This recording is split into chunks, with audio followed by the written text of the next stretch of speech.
సుమిత్ర, మార్కెట్కి వెళ్ళాను సుమిత్ర. అక్కడ ఫ్రెష్గా ఫ్రూట్స్ ఉంటే మీకోసం తీసుకొచ్చాను, తీసుకోండి. థ్యాంక్స్ అక్క. కూర్చోండి, కాఫీ తీసుకొస్తాను. వద్దులే, నేనిప్పుడే కాఫీ తాగొచ్చాను. సరే అక్క, కూర్చోండి. ఇంకేంటంటే విశేషాలు? విశేషాలు నేనేం చెప్తాను గాని నువ్వు చెప్పు. పప్పన్నం ఎప్పుడు పెట్టిస్తున్నావు? బావలాంటి భర్త దొరకాలంటే వెయిట్ చేయాలి కదా ఆంటీ. నేను కూడా అదే అనుకుంటున్నాను. అయితే మీ పెళ్ళిళ్ళు అయినట్టే. ఏమైందంటీ? మాకేం తక్కువ? హరి లాంటి వాడు దొరకడం కష్టం అంటున్నాను. లక్ష్మి హరిని పెళ్లి చేసుకోవడం లక్ష్మి చేసుకున్న అదృష్టం. ఏమంటావు సుమిత్ర? అవునక్క, అల్లుడు గారు లక్ష్మికి ఏ కష్టం రాకుండా చూసుకుంటున్నారు. వాళ్ళు ఒకరినొకరు బాగా అర్థం చేసుకున్నారు. అందుకేనమ్మా పెళ్ళంటూ చేసుకుంటే బావలాగా ఎప్పుడూ అండగా ఉండేవాడిని పెళ్లి చేసుకుంటాం. అమ్మయ్యా, అందరూ ఇక్కడే ఉన్నారు. కరెక్ట్ టైంకి వచ్చాను. Hi aunty. Hi aunty. Hi అమ్మా. ముందు మీ ఇంటికే వచ్చాను జయమ్మ గారు. అక్కడ మీరు లేకపోయేసరికి ఇక్కడే ఉంటారని వచ్చేసాను. అవునా? ఏంటి విశేషం? రేపు మా ఇంట్లో షష్ఠి పూర్తి ఉంది. మీరందరూ తప్పనిసరిగా రావాలి. తప్పకుండా వస్తాం. మేమిప్పుడే అఖిల పెళ్లి గురించి మాట్లాడుతున్నాం. ఇంతలో మీరొచ్చి షష్ఠి పూర్తి గురించి చెప్పారు. మొన్నే కదా లక్ష్మి పెళ్లి అయింది. తొందరలోనే అఖిల కూడా పప్పన్నం పెట్టిచ్చేస్తుంది. కొంచెం లేట్ అయినా సరే అఖిల కూడా లక్ష్మీలాగా మంచి కుటుంబానికి కోడలిగా వెళ్ళాలి. కన్న కూతురిలా చూసుకుని అత్త దొరకడం అంటే చిన్న విషయమా? అఖిల, కుంకుమబరిని తీసుకురా. అలాగే అమ్మా. శాంతమ్మ గారు, నేను వెళ్ళి కాఫీ తీసుకొస్తాను.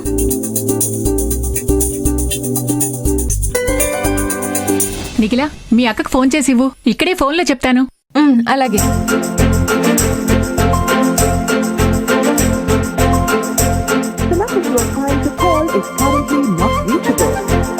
ఆంటీ, అక్క ఫోన్ రీచ్ అవ్వట్లేదు. బావకు చేసి ఇవ్వమంటారా? ఎవరికి ఫోన్ చేసినా ఒకటే కదమ్మా. ఫోన్ చేసి ఇవ్వు, మాట్లాడతాను. అలాగే.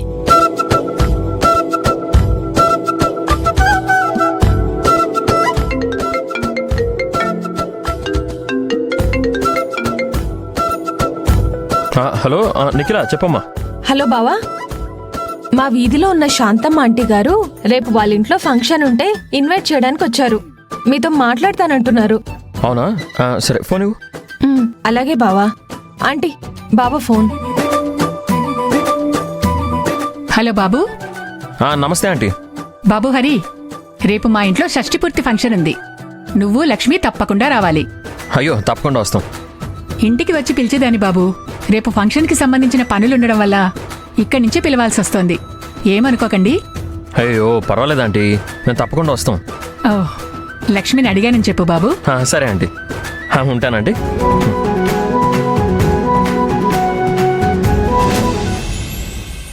కడుపులో బిడ్డని నేను 6 నెలలు మోయగాని భర్త అనేవాడు దూరంగా వెళ్ళిపోయాడు.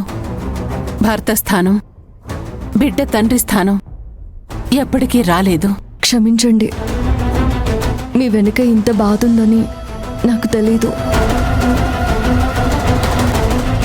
కానీ ఏదో ఒక రోజు అంతా మారిపోతుందని నమ్మకాన్ని మాత్రం కోల్పోకండి.